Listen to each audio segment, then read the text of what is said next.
Good morning, प्यारे बच्चों. Welcome to the class of Biology by New Uganda. In the class 12, chapter 5th and second lecture. First lecture के अंदर हमने study किया था about the procedure of Mendel's breeding experiment. Mendel के जो breeding experiment थे उनका क्या प्रोसीजर था, 3 स्टेप थे वो आपको डिस्कस किए थे. तो आज हम ब्रीडिंग एक्सपेरिमेंट स्टडी करेंगे. आज हम क्या स्टडी करेंगे? Breeding experiment.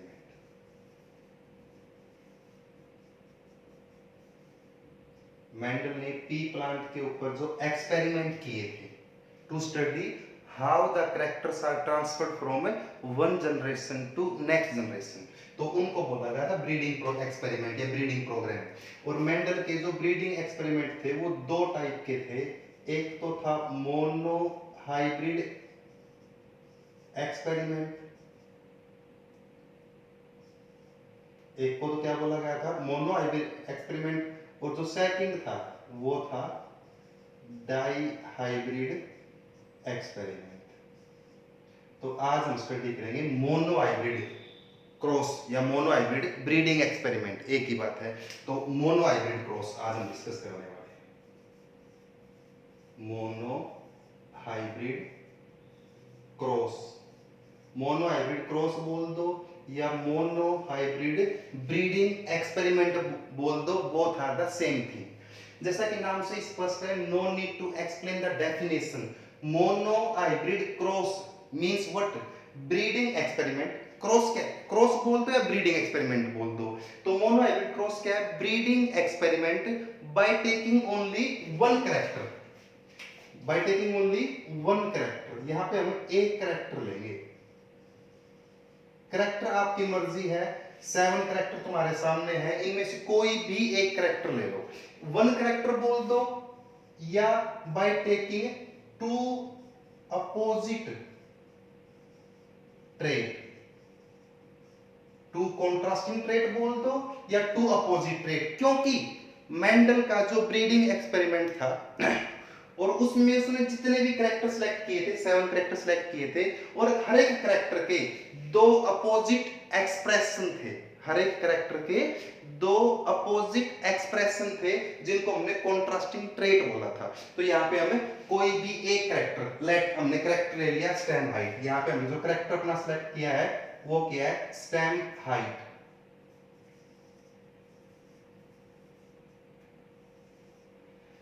स्टेप मैंने कल बता दिए थे. पहला स्टेप था प्योर पेरेंट्स लेंगे, tall and dwarf. Pure parents, ये फर्स्ट स्टेप था. ये these are the pure parents. ये प्योर पेरेंट्स है.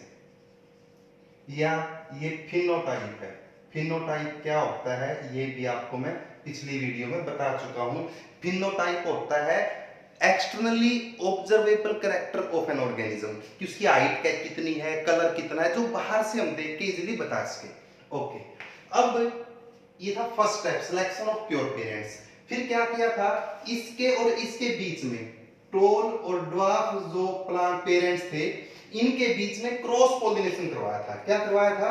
क्रॉसिंग करवाई थी या क्रॉस पोलिनेशन करवाया था. दिस इज कॉल्ड क्रॉसिंग बोल दो या क्रॉस पोलिनेशन बोल दो. क्रॉस पोलिनेशन करवाया था. और अब क्रॉस पोलिनेशन के बाद F1 आई थी. F1, F का मतलब है फिलियल 1, फर्स्ट जनरेशन आई थी. और इसमें देखो बड़ा ही अजीब सा हुआ था मेंडल के साथ. मेंडल ने एक टोल प्लांट और एक ड्वार्फ प्लांट का क्रॉस करवाया ना, तो उस टाइम मेंडल को लगा था कि जो F1 में जो फर्स्ट जनरेशन में प्लांट आएगा ना, वो मीडियम हाइट का आएगा. देखो नॉर्मली हम भी सोचते हैं कि एक बहुत लंबा मेल है और ड्वार्फ फीमेल है, अगर दोनों शादी होगी तो बच्चे की हाइट ना मीडियम सी आएगी. ये हमारी जस्ट अजम्पशन है. ये एक बिल्कुल ब्लैक मेल है, व्हाइट फीमेल है, अगर उनकी शादी करवाएंगे तो बच्चे मीडियम कलर के होंगे, ऐसा हमारा अजम्पशन है. सेम मेंडल की अजम्पशन थी. मेंडल ने जब टोल और ड्वार्फ प्योर पेरेंट्स की जब इनका क्रॉस करवाया तो वो सोच रहा था कि जो फर्स्ट जनरेशन में ऑफस्प्रिंग आएगा ना वो मीडियम हाइट का आएगा, लेकिन ऐसा नहीं हुआ. जो F1 में जो प्लांट आया, F1 में जो प्लांट आया वो टोल था. क्या था वो? टोल. राइट? क्या था वो? टोल था. मतलब F1 का टोल और ये टोल दोनों सेम हाइट के हैं, कोई मिक्सिंग नहीं है। ऐसा नहीं है कि ये ज्यादा टॉल है ये कम टॉल, ऐसा नहीं है। जो F1 में जो ऑफस्प्रिंग आया, इट इज मैचिंग कंप्लीटली, ये मैच कर रहा है completely with one of the parent, एक पेरेंट से तो मैच कर रहा है। और जो ट्रेट क्योंकि यहाँ पे दो ट्रेट है, tall and dwarf, the trait which appear in F1, the trait which appear in F1, that is called dominant trait। कल आपको मैं बताया था कि इनकी डेफिनेशन में आपको नेक्स्ट वीडियो में बताऊंगा। तो कोई पूछ ले कि डोमिनेंट ट्रेट कौन सा है, तो वो ट्रेट जो F1 में अपीयर होता है। सिंपल सा एग्जाम्पल क्वेश्चन पूछता हूं, मान लो एक तो ब्लैक माइस है, चूहा, और एक है व्हाइट माइस। एक को फीमेल मान लो, एक को मेल मान लो, कोई बात नहीं, राइट। और जब इनकी हमने मेटिंग करवाई, मेटिंग से पहले आपसे मैंने पूछ लिया कि बताओ यहाँ पे ब्लैक माइस डोमिनेंट है कि व्हाइट माइस डोमिनेंट है। आपसे मैं पूछ लिया कि बताओ भाई यहाँ पे ये प्योर ब्लैक है, प्योर व्हाइट है, तो बताओ इनमें डोमिनेंट ट्रेट कौन सा है। करेक्ट, तो कलर ऑफ माइस हो गया। अब आपसे मैं ये पूछ लिया कि बेटा बताओ कि यहाँ पे ब्लैक माइस डोमिनेंट ट्रेट है कि व्हाइट माइस डोमिनेंट ट्रेट है, तो आप नहीं बता सकते। तो बताने के लिए आपको क्या करना पड़ेगा, प्योर ब्लैक और प्योर व्हाइट की मेटिंग करवा दो, और जो कलर F1 में आए वही डोमिनेंट है। मान लो यहाँ पे ब्लैक कलर आ गया, इसका मतलब है black colour is the dominant trait. तो इसमें कंफ्यूजन नहीं होना है। तो आपसे कोई पूछ ले कि भाई डोमिनेंट ट्रेट कौन सा है, देखो ये तो आपको याद रखने पड़ेंगे, या बाकी अगर कोई और एग्जांपल ले ले, जैसे मैंने आपके एग्जांपल लिया है तो आपको हिंट देगा। फॉर एग्जांपल और एग्जांपल ले लो, एक मेल है, वुमन के अंदर एक मेल है जिसके फ्री ईयर लोब, और जो फीमेल है वो फ्यूज ईयर लोब होता है, ये लोअर पार्ट जो है, this is called ear lobe. अब आपसे मैं पूछ लो कि बेटा ये भी प्योर है, ये भी प्योर है। ध्यान रखना, जो हम फर्स्ट जनरेशन ऑब्टेन करने के लिए जो हम पेरेंट्स लेंगे ना, वो प्योर होने चाहिए। ये प्योर है। प्योर का मीनिंग आपको मैं बताऊंगा, थोड़ी देर रुक जाए एक बार, प्योर का एग्जैक्ट मीनिंग क्या है। तो आपसे कोई पूछ ले कि इनमें डोमिनेंट कौन सा है, तो मान लो इसकी और इसकी मेटिंग करवा दो। जो बच्चे पैदा होंगे वो ना फ्री ईयर लोब वाले होंगे। कौन से होंगे? फ्री ईयर लोब वाले। अगर ये क्या है, प्योर है, इसमें F1 में। This means free ear lobe is the dominant trait. तो प्यारे बच्चों, आई थिंक कोई कंफ्यूजन नहीं है डोमिनेंट ट्रेट की डेफिनेशन में। What is dominant trait? The trait which appear in F1। वो ट्रेट जो फर्स्ट जनरेशन में अपीयर होता है। कब? When the parents are pure, जब प्योर पेरेंट्स ले रखे हो। और जो ट्रेट F1 में अपीयर होता है, फर्स्ट जनरेशन में अपीयर होता है, that is said to be dominant trait. Same अगर आप एक्सपेरिमेंट करोगे, अगर आप सेम एक्सपेरिमेंट और कर लो, लेट्स सी एक एक्सपेरिमेंट हम और करके देखते हैं। मान लो एक प्लांट है जिसके ऊपर वोलेट फ्लावर है, दूसरा प्लांट है जिसके ऊपर व्हाइट फ्लावर है। अब आपको नहीं पता, प्रैक्टिकली अगर बात करें, आपको पता ही नहीं इनमें से डोमिनेंट कौन सा है। तो दोनों प्योर है, ध्यान रखना। इनकी आप ब्रीडिंग करवाओ, F1 में जो कलर अपीयर होएगा वही डोमिनेंट, और F1 में ना प्यारे बच्चों वोलेट कलर अपीयर होएगा। इसका मतलब यहाँ पे violet colour of the flower क्या है? Dominant trait. तो इसमें नो नीड टू एक्सप्लेन, बार-बार कंफ्यूज होने की जरूरत नहीं है। What is dominant trait? The trait which appear in F1। तो मेंडल के सामने यही हुआ था, टोल का ड्वार्फ का उसने क्रॉस करवाया, F1 में टोल आया।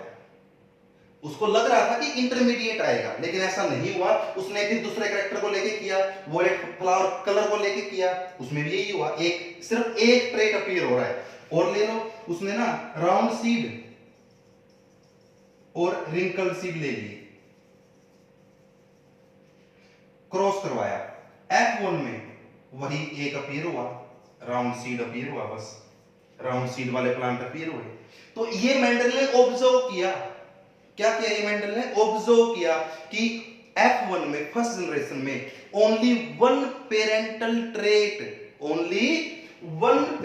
ट्रेट अपीयर, और द ट्रेट जो ट्रेट अपीयर हो रहा है F1 में, उस ट्रेट को उसने क्या बोल दिया? डोमिनेंट ट्रेट बोल दिया। अब ये क्यों अपीयर हो रहा है कि सिर्फ एक ही ट्रेट अपीयर क्यों हो रहा है, क्यों, व्हाई, इसकी बात हम थोड़ी देर बाद करेंगे, इसके बारे में बात। ओके, अब उसने क्या किया? अब उसने जो F1 में जो आया, ये F1 में आ गया। अब F1 में जो आया, मान लो टोल आ गया, ये टोल है किसका? F1 का। ये टोल है किसका? F1 का। अब इनके बीच में उसने सेल्फिंग करवाई। क्या करवाई? ये टोल ले लिए, इनके बीच में उसने क्या करवाई? सेल्फिंग करवाई। और कौन सी जनरेशन आ गई? F2 आ गई। कौन सी आ गई? F2। अब F2 में दोनों ट्रेट अपीयर हो रहे हैं, टोल भी अपीयर हो रहा है और ड्वार्फ भी अपीयर हो रहा है। जब उसने मोनो हाइब्रिड क्रॉस किया तो उसके साथ हुआ क्या, ये आपको क्लियर होना चाहिए। क्या क्या हुआ भाई? उसने प्योर पेरेंट्स लिए, ये फर्स्ट स्टेप था, this is the first step, pure parents ले लिए। सेकंड स्टेप F1 ऑब्टेन कर ली बाय क्रॉसिंग। थर्ड स्टेप, ये हमारा थर्ड स्टेप है, ये क्या है? ये सेकंड जनरेशन के लिए पेरेंट्स हैं। ये टोल है किसके? Of F1। ये F1 के हैं, ध्यान रखना। फर्स्ट जनरेशन में जो आया ये वाले हैं, इनके बीच में उसने क्या करवाई? सेल्फिंग करवाई। क्या करवाई? सेल्फिंग। और सब सेल्फिंग करवाई तो सेकंड जनरेशन आई, और सेकंड जनरेशन में दोनों पेरेंटल ट्रेट अपीयर हो रहे हैं। ये था मेंडल का एक्सपेरिमेंट कि हुआ क्या था मेंडल के साथ। मेंडल ने ऐसे ऑब्टेन किया था, और ये आप किसी भी कैरेक्टर को लेके कर लो। फॉर एग्जांपल एक और लेते हैं, एक है राउंड सीड वाला, एक है रिंकल सीड वाला। राउंड सीड और रिंकल सीड की क्रॉसिंग करवाई F1 में, ओनली राउंड सीड प्लांट आए। कौन से आए? राउंड सीड वाले प्लांट ऑब्टेन हुए। अब उसने F2 करवाई, जो F1 में आया उनके बीच में सेल्फिंग करवाई। क्या करवाई? सेल्फिंग। और उसने क्या ऑब्टेन की? F2। अब F2 में दोनों ट्रेट अपीयर हो रहे हैं, राउंड भी अपीयर हो रहा है और रिंकल्ड भी अपीयर हो रहा है। और जो ये अपीयरेंस है, राउंड और रिंकल का जो अपीयरेंस है, ये 3:1 है। 3:1 का मतलब अगर F2 में ये सारा एक्सपेरिमेंट किया, अगर F2 में टोटल 100 प्लांट ऑब्टेन हुए, टोटल कितने हुए? 100 प्लांट ऑब्टेन हुए, तो 100 में से 75 और 25 का रेशियो होगा। कितना रेशियो होगा? 75:25। और ध्यान रखना एक बात और बहुत इंपॉर्टेंट बोल रहा हूं, F2 में देखो ये टोल F2 का है, F2 का टोल, F1 का टोल और ये टोल, तीनों की हाइट सेम है। ऐसा नहीं कि ये इसकी हाइट कम है और इसकी हाइट कम, ऐसा नहीं है। टोल टोल ही है, मतलब उसकी हाइट में कोई डिफरेंस नहीं है। ये था जो उसने ऑब्जर्व किया। ऑब्जर्व क्या किया? ऑब्जर्व उसने किया कि F1 में, किसमें प्यारे बच्चों? F1 में ओनली वन ट्रेट अपीयर हो रहा है, और उस ट्रेट को उसने क्या बोल दिया? Dominant trait. क्या बोल दिया? Dominant trait. और F2 में सेकंड, तीन स्टेप यार कितनी बार बताऊंगा। मेंडल के बहुत सारे ब्रीडिंग एक्सपेरिमेंट हम करने वाले हैं, और प्रत्येक ब्रीडिंग एक्सपेरिमेंट के 3 स्टेप हैं। पहले प्योर पेरेंट्स लो, फिर F1 बाय क्रॉस पॉलिनेशन, फिर F2 लो, F2 करो। F2 कैसे करोगे? F1 में जो आया उनके बीच में सेल्फिंग करवा दो, F2 आ जाएगी। और F2 में आपने क्या ऑब्जर्व किया? F2 में आपने ऑब्जर्व किया कि 3/4 प्लांट, 3/4 का मतलब है अगर 4 प्लांट हमने टोटल ऑब्टेन किए, अगर टोटल 4 प्लांट हमारे पास आए F2 में, तो उनमें से 3 प्लांट तो क्या है? टोल हैं। मतलब 3/4 बोल दो, 75% बोल दो, एक ही बात है। या 3:1 बोल दो, ये मैथमेटिकल बातें आपको सभी को क्लियर है। सिंपल सा मैथमेटिक्स यहां फॉलो होता है।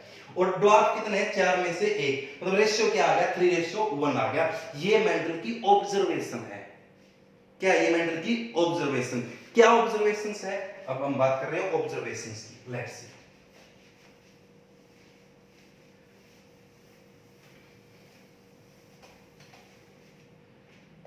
अब जो हमारा टॉपिक है वो है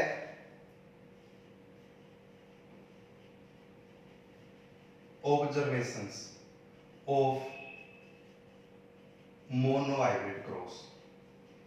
मोनो हाइब्रिड क्रॉस की क्या क्या ऑब्जर्वेशन, बड़ा अच्छा क्वेश्चन है।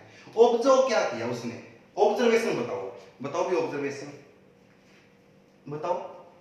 ऑब्जर्व उसने क्या किया, ऑब्जर्वेशन में उसके आया कि इन F1 फर्स्ट जनरेशन में only one trait appear, only one trait appear,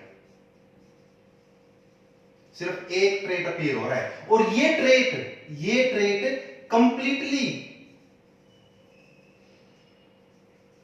completely match हो रहा है with the parent, with one of the parent. और इस ट्रेट को उसने क्या बोला, और इस ट्रेट को उसने क्या बोला है, इस ट्रेट को बोला है डोमिनेंट ट्रेट। तो what is dominant trait, the trait which appear in first generation. और उसने कहा सेकंड ऑब्जर्वेशन क्या थी, इन F2 बोथ ट्रेट एक्सप्रेस, दोनों ट्रेट एक्सप्रेस हो रहे हैं किसमें, F2 में। उसने कहा, देख लो, यू कैन सी F2 में, let's see, this is the F2 में दोनों ट्रेट अपीयर हो रहे हैं, टोल भी और ड्वार्फ भी। इन F2 both trait appear express, observe एक ही बात है, इन द रेशियो ऑफ 3:1। 3 कौन सा है डोमिनेंट ट्रेट, 1 कौन सा है रिसेसिव ट्रेट, ये मेंशन कर देना। इन F2 both trait appear in the ratio of 3:1। 3 is the dominant trait and 1 is the recessive trait. एक ऑब्जर्वेशन और भी है, एक ऑब्जर्वेशन उसकी क्या है, थर्ड ऑब्जर्वेशन, नो मिक्सिंग या blending in F1 and F2। गजब का पॉइंट है ये, बहुत ही इंपॉर्टेंट पॉइंट है। मिक्सिंग या ब्लेंडिंग नहीं होती, मेंडल ने ऐसा बोला है। किसने बोला है, मेंडल ने। मेंडल कहता है कि जो ट्रेट में नो मिक्सिंग और blending in F1 and F2, no mixing और ब्लेंडिंग ऑफ ट्रेट बोला, ऑफ ट्रेट्स की मिक्सिंग नहीं होती, आइदर इन F1 और इन F2। मतलब F1 में भी कोई मिक्सिंग नहीं है। मिक्सिंग का मतलब क्या है यहाँ पे, ब्लेंडिंग का मतलब क्या है, ब्लेंडिंग का मतलब होता है जैसे टोल का और ड्वार्फ का ब्लेंडिंग क्या होगा, मिक्सर क्या होगा, मीडियम हाइट का। ऐसा नहीं है, ऐसा ना तो F1 में है और ना F2 में है। ना तो F1 में कोई इंटरमीडिएट प्लांट आया है और ना F2 में कोई इंटरमीडिएट प्लांट आया है। No mixing in F1 and F2, no mixing of traits, trait की मिक्सिंग नहीं हुई है। और ये एक्सपेरिमेंट, ये है ऑब्जर्वेशंस। क्या है ये, ऑब्जर्वेशन है। क्या है ये, ऑब्जर्वेशन। प्रोसीजर आपको मैं बता चुका हूं, ये प्रोसीजर यहां पे हम डिस्कस भी कर चुके हैं। प्रोसीजर क्या था, प्रोसीजर बोल दो या स्टेप्स बोल दो, ये हम डिस्कस कर चुके हैं। बहुत इजी है जेनेटिक्स, बहुत इजी है, जस्ट आप सुनते रहें, आप सुनते रहें। और प्यारे बच्चों, वीडियो को बीच बीच में अपने पॉज करते रहें, रोकते रहें वीडियो को, और ये नोट्स आपके नोटबुक में या रजिस्टर में इनको आप बनाते रहें। बहुत इजी है जेनेटिक्स, जस्ट सुने वीडियो को, जस्ट सुन ले, सारे पॉइंट क्लियर हो जाएंगे। देखो ऑब्जर्वेशन, उसने ऑब्जर्व क्या किया, बहुत इंपॉर्टेंट पॉइंट है, ऑब्जर्व क्या किया। ऑब्जर्वेशन अलग है, प्रोसीजर अलग है, और कंक्लूजन क्या है। अब आएगा कंक्लूजन। उसने कंक्लूजन क्या दिया, देखो मेंडल ने पहले एक्सपेरिमेंट किए, बहुत सारे एक्सपेरिमेंट किए। अब तो उसने इसको लेके किया था, कैरेक्टर क्या लिया था, स्टेम हाइट। अब उसने मान लो दूसरा कैरेक्टर लेके कर लो, आप रिजल्ट सेम रहेगा। फॉर एग्जांपल, मैं बार बार बता चुका हूं, अगर हम ले लें बोर्ड कलर ले लें, फॉर एग्जांपल कंक्लूजन बाद में बताऊंगा। एक और एग्जांपल ले लो आप, मान लो आप कलर ले लो, वॉलेट व्हाइट, प्योर पेरेंट्स ले लिए, F1 करवाओ, क्या आया, वॉलेट आया। F2 करवाओ, इसके बीच में सेल्फिंग करवा लो, जो F1 में जो आया उनके बीच में सेल्फिंग करवाने से F2 आ जाएगी, और F2 में दोनों ट्रेट अपीयर हो गए, violet as well as white. किसी भी करैक्टर को लेके आप जब किसी भी एक करैक्टर को लेके जब आप एक्सपेरिमेंट करोगे तो ऑब्जर्वेशन सेम रहेंगी। यहां पे भी वॉलेट आया है, ऐसा तो नहीं ना कि वॉलेट और व्हाइट का मिक्सर आया हो, कलर तो वॉलेट आया, कोई मिक्सिंग नहीं हुई। Same is here in F2 में भी, या वॉलेट है या व्हाइट है, और कोई कलर तो अपीयर नहीं हुआ ना।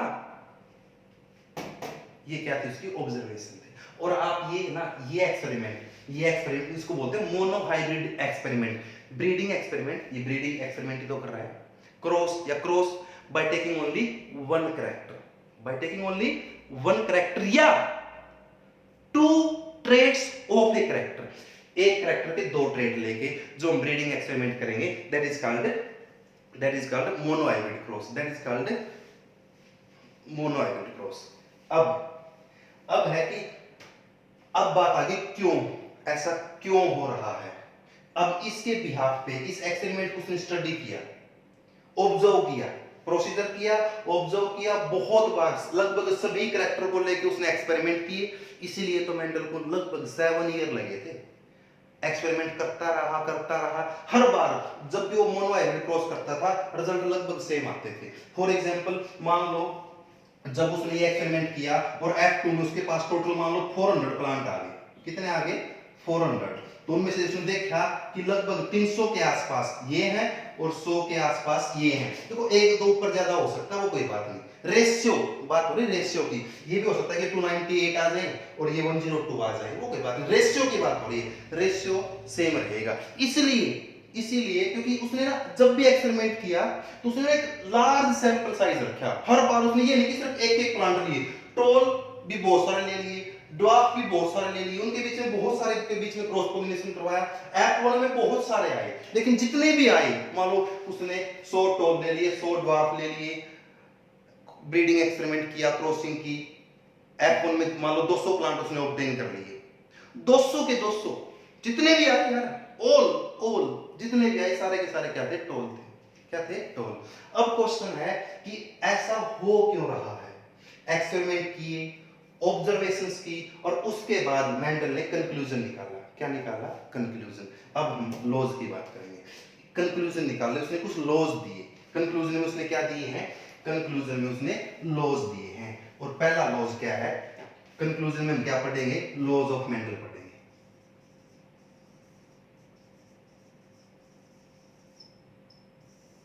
लॉज ऑफ मेंडल या मेंडल्स लॉज ऑफ इनहेरिटेंस। ऐसा क्यों हो रहा है, उसने लॉज दिए थे। और जो फर्स्ट था लॉ में, पहला क्या है? Law of unit factor. Law of unit factor बोल दो, या इसको आप लॉ ऑफ पेयर्ड फैक्टर ही बोलते हैं। ये था first law of the Mendel. Mendel ने क्या कहा? मेंडल ने जब भी इतने सारे एक्सपेरिमेंट किए, उसने देखा कि कैरेक्टर को ना, ध्यान से सुनना प्लीज, उसने बोला कि कैरेक्टर को कंट्रोल करने वाली कोई चीज है। एनीथिंग, कोई चीज तो है। एनीथिंग इज एनीथिंग, कोई भी चीज है जो डिस्क्रीट है, अलग है, स्टेबल है, जो कैरेक्टर को कंट्रोल कर रही है। ये बात मेंडल ने कही है। मेंडल ने कहा कि कोई चीज है जो स्टेबल है और वो ना जनरेशन टू जनरेशन पास हो रही है थ्रू गैमेट्स। मेंडल ने कही है ये बात। मेंडल ने क्या कहा है कि कोई चीज है, कोई चीज मतलब उसको नहीं पता था वो क्या है, वो प्रोटीन है, विटामिन है, कार्बोहाइड्रेट है, डीएनए है, आरएनए है, क्रोमोसोम, उसको कुछ पता ही नहीं था यार। जब मेंडल एक्सपेरिमेंट कर रहा था ना अपने ये, उस टाइम तक लोगों को पता भी नहीं था कि डीएनए क्या है, प्रोटीन क्या है, जीन क्या है। उस टाइम तक इन चीजों की डिस्कवरी नहीं हुई थी। डीएनए की, जीन की, न्यूक्लिक एसिड की डिस्कवरी उस टाइम तक नहीं हुई थी। तो मेंडल उस टाइम काम कर रहा था। तो मेंडल ने कहा कि कोई चीज है, एनीथिंग, कोई चीज तो है, जिसको उसने बोला फैक्टर। क्या बोला उसने? फैक्टर बोला। According to Mendel, factor is a thing. Mendel के अनुसार, अकॉर्डिंग टू मेंडल फैक्टर कोई एक चीज है जो पेयर में होती है एवरी ऑर्गेनिज्म के अंदर, हर किसी ऑर्गेनिज्म के अंदर। वो चीज फॉर एक कैरेक्टर के लिए किसी भी ऑर्गेनिज्म में दो फैक्टर है। कितने फैक्टर है? दो। लॉ ऑफ पेयर्ड फैक्टर का मतलब यही है, every character is controlled by two factor. Every character is controlled by two factor. अगर मेरे अंदर कोई भी कैरेक्टर तो उसको कंट्रोल करने वाले दो चीज हैं, दो फैक्टर। फैक्टर मतलब अब ये मत पूछना सिर्फ फैक्टर क्या है, फैक्टर कोई चीज है यार, हमें भी नहीं पता था उस टाइम, मेंडल को नहीं पता था कि ये फैक्टर क्या है। बाद में इस फैक्टर को, बाद में जब मेंडल के वर्क को स्टडी किया गया तो इस जो जिसको मेंडल फैक्टर बोल के गया था उस चीज को बाद में क्या बोला गया, जीन बोला गया। क्या बोला गया, जीन। क्या बोला गया, जीन। तो अकॉर्डिंग टू मेंडल अगर हम बात करते हैं, let's see law of unit factor क्या है। According to this law every character is controlled by two factor. Definition clear है, लिख लो आप। According to this law every character is controlled by two factor. ये था लॉ ऑफ यूनिट फैक्टर या law of paired factor बोलते हैं इसको। हर किसी ऑर्गेनिज्म में दो फैक्टर हैं। अब बात यहां पे आ जाती है, अगर, अब ध्यान से सुनना प्लीज, अब इसको हम दोबारा से ड्रॉ करेंगे, इसको हम दोबारा से बनाएंगे।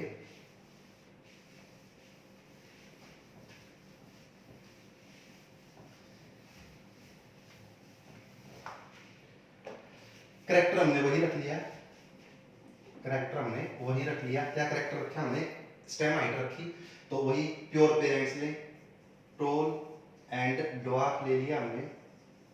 और ये क्या है, ये फिनोटाइप ऑफ द पेरेंट्स है, दिस इज द फिनोटाइप, जिसको हम बाहर से देख सकते हैं। अब मेंडल ने बोला था कि हर किसी ऑर्गेनिज्म में, every organism has two factor of a character.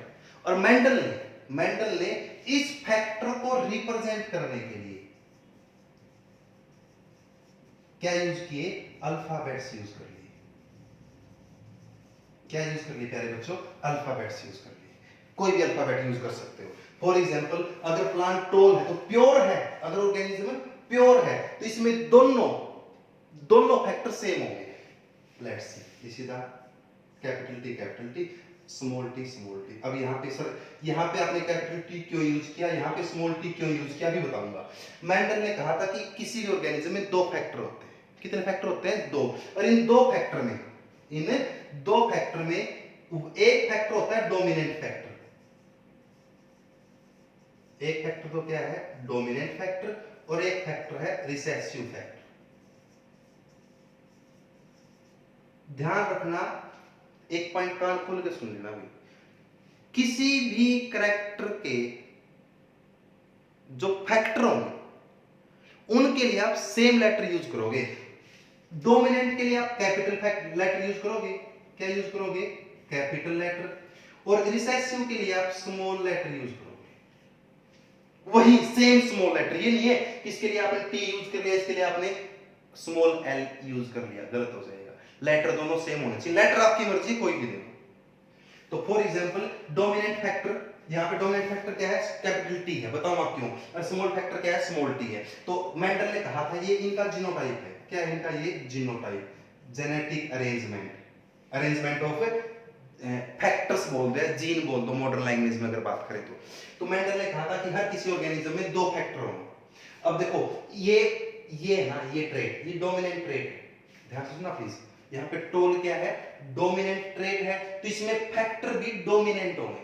अब डोमिनेंट फैक्टर क्या होता है अभी बताने वाला हूं आपको मैं। और ये ट्रेट रिसेसिव है, तो इसमें फैक्टर भी क्या होंगे, रिसेसिव होंगे। स्मॉल टी एक रिसेसिव फैक्टर है। क्या है, रिसेसिव। क्यों बोल रहे हैं अभी, लेट्स सी, देखिए। तो ये पेरेंट्स हैं, ये फिनोटाइप हो गया, जीनोटाइप हो गया। अब ध्यान से सुनना प्लीज। अब गैमेट्स बनेंगे। नेक्स्ट जनरेशन करने के लिए क्या चाहिए, गैमेट्स। क्योंकि मेंडल ने कहा था factor transfer from one generation to next generation through gametes, और जब गैमेट बनेंगे तो second law come into effect. Second law आएगा, मैं इन ऑब्जर्वेशंस को यहां से हटा देता हूं, वो सब सभी को याद रखो होंगे। जब गैमेट बनेंगे तो सेकंड लॉ आएगा। इस टेबल को भी हटा देते हैं, चलो बाद में डालेंगे, पर लेट्स सी, क्योंकि ना बहुत छोटा पड़ रहा है हमारे पास। जो सेकंड लॉ है, यहां से क्लियर हो जाएगा, देख लो यहां पे, this is the second law of segregation.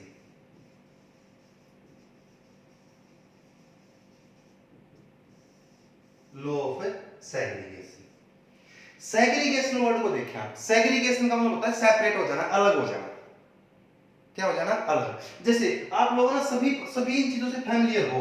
हमने बोला कि मेल और फीमेल, तो यहाँ पे ना हम सेक्स को रिप्रेजेंट करने के लिए फैक्टर लेते हैं। एक्स और Y are the two factor. Female में दोनों एक्स एक्स होते हैं, मेल में एक्स और वाई, ये दो एक प्रकार से फैक्टर है। अगर मेंडल की लैंग्वेज में बात करें तो, मॉडर्न लैंग्वेज में बात करें तो एक क्रोमोसोम है। देखो बेटा, जब आप मेंडल की जेनेटिक्स पढ़ रहे हो ना, तो आप मेंडल के लेवल पे ही जाओ, मॉडर्न लेवल पे मत आओ। सर कैरेक्टर तो क्रोमोसोम कंट्रोल करते हैं, कैरेक्टर तो जीन कंट्रोल करते हैं। बेटा ये मॉडर्न जेनेटिक्स है, ये हम पढ़ेंगे। जब आप मेंडल की इरा में हो ना, मेंडल के टाइम में हो, तो आप मेंडल ही बन जाओ। आपको पता ही नहीं डीएनए क्या है, क्रोमोसोम क्या है, जीन क्या है। हम तो बस मेंडल, हमें तो पता है कि कोई चीज है यहाँ पे अकॉर्डिंग टू मेंडल, ये क्या है, ये फैक्टर है। क्या है ये? फैक्टर। और जब ये फैक्टर थे, अब सेकंड लॉ क्या कहता है? सेकंड लॉ ऑफ मेंडल है law of segregation. according to this law, according to this law, when gamete formation take place, when gamete formation take place, both factor of a character, यहाँ पे दोनों दो factor हैं किसके? एक character के। Character कौन सा है? स्टेमाइड। according to this law, during gamete formation, both factor of a character segregate independently, separate हो जाएंगे। आप सभी फैमिलियर हो, जब गैमेट बनेंगे तो कुछ स्पर्म में, कुछ गैमेट्स में एक्स होगा, कुछ में वाई होगा। आप सभी पढ़ते हो, तो ये बात है। इसी चीज को यहां लगा दो। अब जब गैमेट बनेंगे तो ये दोनों, जब गैमेट बनेंगे तो ये दोनों अलग अलग हो जाएंगे। कुछ गैमेट में कैपिटल टी, कुछ गैमेट में small T. Same is here, जब गैमेट बनेंगे तो कुछ गैमेट में स्मॉल टी, कुछ गैमेट में another small T. Very easy है। जब हाँ, एक बात और ध्यान रखें, जब दोनों गैमेट सेम बन रहे हो ना, तो हम दो बार लिखने की जरूरत नहीं होती, सिर्फ हम डायरेक्टली कैपिटल टी लिख सकते हैं। हुआ क्या है, लेट्स सी। एक बार ध्यान से देखें, प्रैक्टिकल पे आ जाएं। अब प्लांट में गैमेट कहाँ है? आपको सभी को पता है, दिस इज प्लांट, इसमें ये फ्लावर है, एंथर है, एंथर के अंदर क्या है? पोलन ग्रेन है। ये टॉल प्लांट मान लो। टॉल मतलब कैपिटल टी। टॉल फिनोटाइप है, कैपिटल टी क्या है? जीनोटाइप है। अब इसमें पोलन ग्रेन बनेगा और यहाँ पे क्या बनेगा? एम्ब्रियोसाइक। और एम्ब्रियोसाइक में क्या होगा? एग सेल होगी या एग होगा। एग तो क्या है? Female gamete. और पोलन ग्रेन के अंदर क्या होते हैं? मेल गैमेट होते हैं। तो अब जब प्लांट कैपिटल टी है, तो इसमें मेल गैमेट क्या होगा? Capital T. एग भी क्या होगा? Capital T. वेरी इजी, कोई कंफ्यूजन? अगर प्लांट है dwarf, let's see, this is dwarf plant, flower इसके ऊपर भी। अब इसमें जो पोलन ग्रेन होगा, क्योंकि ड्वार्फ प्लांट है तो स्मॉल टी, तो यहाँ पे भी क्या होगा? Small T. यहाँ पे भी क्या होगा? Small T. वेरी इजी है। अब आप क्रॉसिंग करवा दो। क्रॉसिंग करवाओगे, क्या करवाओगे आप? अब इसको हमने कल भी याद होगा, इसको हमने एज ए फीमेल मान लिया, तो अब क्या करोगे? इसका ये काट दोगे आप, इमैस्कुलेशन कर दोगे, और इसका जैसे ही इसका एंथर मैच्योर हो जाएगा, इसके एंथर से पोलन ग्रेन यहां लाओगे। अब पोलन ग्रेन जब यहां लाए तो कौन सा फैक्टर आया? कैपिटल टी आया, क्योंकि पोलन ग्रेन है as a capital T. Yes और नो? और अब जब जाइगोट बनेगा तो जाइगोट में क्या हुआ? कैपिटल टी एक स्मॉल टी। Very easy. अब जब क्रॉसिंग करवा दो F1 में, क्या आ गया? Capital T small T. ये जाइगोट आ गया। और जाइगोट जैसा होगा वैसे ही ऑर्गेनिज्म हो जाएगा, नेक्स्ट जनरेशन आ जाएगी, सीड बन जाएगा, सीड के अंदर कैपिटल टी स्मॉल टी। और अगर आप इस प्लांट को ग्रो करवाओगे तो उसका जेनेटिक मेकअप क्या होगा? कैपिटल टी स्मॉल टी होगा, राइट? या फिर आप वाइसा वर्सा कर लो, रेसिप्रोकल क्रॉस कर लो। रेसिप्रोकल क्रॉस कैसे? अभी कर देते हैं, लेट्स सी। रेसिप्रोकल क्रॉस कर लो। अब इसमें क्या है? यहाँ पे स्मॉल टी है, यहाँ भी स्मॉल टी। रेसिप्रोकल क्रॉस में इसको हम क्या मान लेंगे? फीमेल। इसको क्या मान लेंगे? मेल। अब हम क्या करेंगे? इमैस्कुलेशन इसका करेंगे और इसके एंथर से पोलन ग्रेन इसके स्टिग्मा पे लाएंगे। अब यहाँ से क्या आया? स्मॉल टी आया। Pollen grain has which factor? Pollen grain के अंदर जो मेल गैमेट है उसमें कौन सा फैक्टर है? Small T. और यहाँ कौन सा फैक्टर है? एग के पास कैपिटल टी। फ्यूजन होगा, जाइगोट कौन सा बना? कैपिटल टी स्मॉल टी बना। वेरी इजी है। रेसिप्रोकल क्रॉस होता ही वही है जिसमें ऑफस्प्रिंग का जो मेकअप है, जेनेटिक मेकअप बोलते हैं, ऑफस्प्रिंग का फिनोटाइप है, वो ना don't depend upon the sex, वो सेक्स पे डिपेंड नहीं करेगा। आइदर यू कैन सेलेक्ट, ध्यान से सुनो लैंग्वेज जो बोल रहा हूं, either you can select the dwarf plant या रिसेसिव ट्रेट एज फीमेल और डोमिनेंट ट्रेट एज मेल और वाइस वर्सा। दोबारा फिर सुन लें। A cross is said to be reciprocal cross in which either you can select the recessive trait, यहाँ पे dwarf जो है, ड्वार्फ होना क्या है, रिसेसिव ट्रेट है, और टॉल होना क्या है, डोमिनेंट ट्रेट है। Either you can select the recessive trait as male and dominant trait as female or vice versa, result remain same. This type of cross is said to be reciprocal cross. Definitions आप लिखते रहना प्यारे बच्चों, video pause करके, क्योंकि मेरे पास ना board थोड़ा छोटा है, तो इसमें ना अगर वो लिखेंगे तो फिर हमारी चीज समझाने वाली चीजें आप नहीं समझ पाओगे। तो F1 कैसे आई, क्लियर है, ये आ गया F1 आपकी, क्या आ गया आपकी F1। F1 जब आई तो कौन सा लो लगा यहाँ पे बेटा, जब गैमेट सेम बन रहे हो तो दोनों को अलग अलग लिखने की जरूरत नहीं है, आप एक बार लिखने से ही काम चल जाएगा। तो यहाँ पे गैमेट, इससे गैमेट क्या बना, इससे गैमेट बन गया कैपिटल टी, और इससे गैमेट क्या बन गया, इससे गैमेट बन गया small T. These are what, these are the gametes. और जब गैमेट्स बनेंगे, जब ये जीनोटाइप था, ये फिनोटाइप था, और जब गैमेट्स बनेंगे तो कौन सा लॉ लगेगा, law of segregation.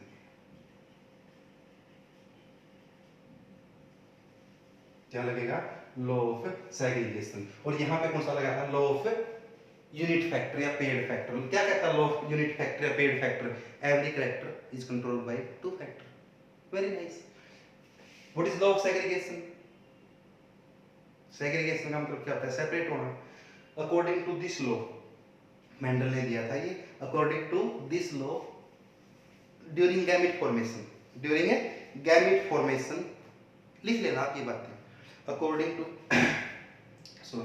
according to this law, during gamete formation, factors of a character separate independently so that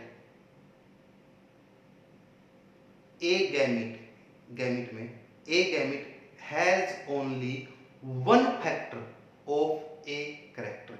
किसी भी कैरेक्टर का सिर्फ एक ही फैक्टर होगा एक गैमेट। तो डेफिनेशन क्लियर है। According to this law during gamete formation factors of a character separate independently so that one gamete has only one factor of a character. आपको पता है यहाँ पे डोमिनेंट फैक्टर है, ये क्या है, रिसेसिव फैक्टर है। अब जो F1 में जो ये प्लांट आया, F1 में जो ये प्लांट आया, अब ये तो आ गया जीनोटाइप, आ गया इसका genotype of F1, genotype of F1 आ गया। अब जब इस सीड को बोया गया, जर्मिनेशन करवाया गया, तो ये प्लांट क्या आया, टोल आया। फिनोटाइप क्या है, टोल। जीनोटाइप ऑफ F1 तो ये है, और टोल क्या है, फिनोटाइप है। This is the phenotype of F1। Phenotype क्या आया, फिनोटाइप ऑफ F1 क्या आया, ये प्लांट का टोल है। क्या है ये प्लांट, टोल। अब क्वेश्चन आता है, सर ये प्लांट टोल क्यों है, सर ये प्लांट टोल क्यों है, और ये प्लांट टोल क्यों है, यहाँ पे नेक्स्ट लॉ लग जाएगा, that is called law of dominance. What is law of dominance, third law. Mendel के लॉज बता रहा हूँ। First law law of unit factor, second है law of segregation, and third है law of dominance. Let's see dominant का मतलब क्या होता है। जैसे एक बार सिंपल सा देखें, यहाँ पे दो फैक्टर हैं, ये तो क्लियर है ना प्यारे बच्चों, यहाँ पे कितने फैक्टर हैं, दो। डोमिनेंट फैक्टर कौन सा है, कैपिटल टी लिख रखा है। डोमिनेंट फैक्टर को हम किससे रिप्रेजेंट करेंगे, कैपिटल लेटर से, और रिसेसिव फैक्टर को उसी के स्मॉल लेटर से। लेटर सेम रखना, ध्यान रखना, ये नहीं कि एक्स वाई यूज कर लिया, नो, दोनों के लिए एक्स, एक के लिए कैपिटल, एक के लिए स्मॉल। लेटर आपकी कोई भी मर्जी यूज कर लो, यहाँ पे कैपिटल है, यहाँ पे स्मॉल है, यूज कर लो, चॉइस इज योर्स, कोई प्रॉब्लम नहीं होती। ध्यान रखना, these alphabets are only for representation, choice is your, letter आप कोई भी यूज कर सकते हो। अब देखो, अब क्वेश्चन है कि ये प्लांट है ना F1 में से टोल क्यों है। ये प्लांट टोल है due to law of dominance, यहाँ पे लॉ ऑफ डोमिनेंस लग रहा है, due to law of dominance. अब ये लॉ ऑफ डोमिनेंस क्या है, ये आपको समझाना है, यही हमारा नेक्स्ट होगा। F2 हम बाद में कर लेंगे क्योंकि वीडियो बहुत लंबी हो जाएगी। डोमिनेंस की बात करते हैं। डोमिनेंट क्या होता है, देखो एक सिंपल सा एग्जांपल ले लो आप। क्लासरूम में दो चीजें हैं, दो फैक्टर हैं, दो चीज, एक टीचर एक स्टूडेंट, राइट। क्लासरूम में दो चीजें हैं, एक टीचर है और एक स्टूडेंट है।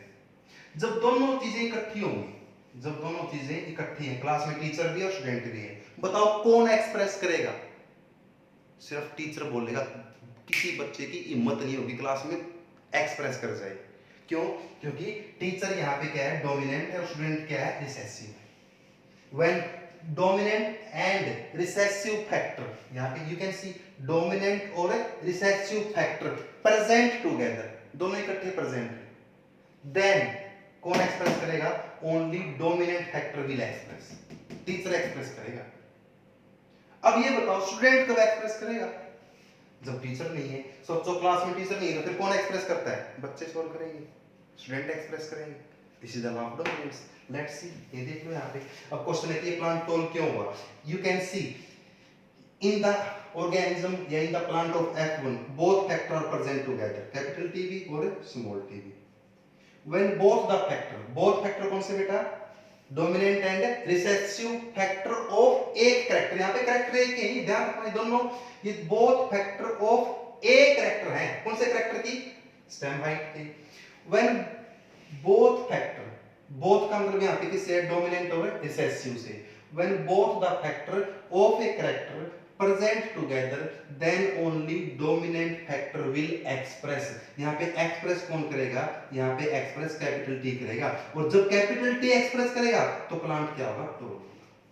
प्लांट क्या होगा? Toll, right. रिसेसिव फैक्टर कब एक्सप्रेस करेगा? रिसेसिव फैक्टर एक्सप्रेस तब करेगा when dominant factor is absent। this is the law of dominance।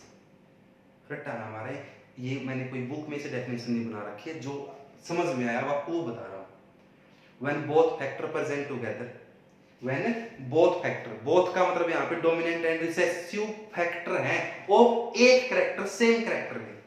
when both the factor of same character present together then only dominant factor will express।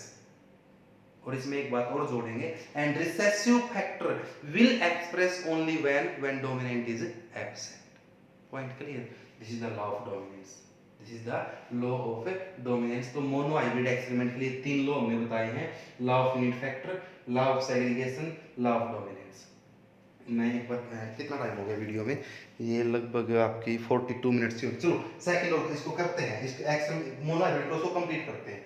अब F2 करनी है। अब क्या करनी है? F2। देखो इसको ना, इसको ऑर्गेनिज्म ऑफ F1 में जो ऑर्गेनिज्म आया ना, इसको हाइब्रिड टोल बोला है। क्या बोला है? हाइब्रिड टोल बोला। इसको हाइब्रिड टोल क्यों बोला? क्योंकि जेनेटिकली ये प्योर नहीं है। अब देखो यहाँ पे ध्यान सुना, इसमें, इस प्लांट में और इसमें, इन दोनों का फिनोटाइप तो सेम है। इस टोल में और इस टोल में जो F1 में आया, दोनों की हाइट में कोई डिफरेंस नहीं है, दोनों का फिनोटाइप सेम है। लेकिन फिनोटाइप सेम मतलब इसकी हाइट और इसकी हाइट लगभग बराबर है, लगभग क्या मतलब सेम है, बराबर है। If this plant is of 70 centimetre तो ये प्लांट भी 70 सेंटीमीटर का है, राइट। लेकिन इसको प्योर टोल बोला है, this is the pure toll, और इसको हाइब्रिड टोल बोला है। क्यों? क्योंकि प्योर टोल का मतलब है बोथ फैक्टर, टोल बोल रहे हो आप, साथ में टोल बोल रहे हो, इसका मतलब दोनों फैक्टर टोल।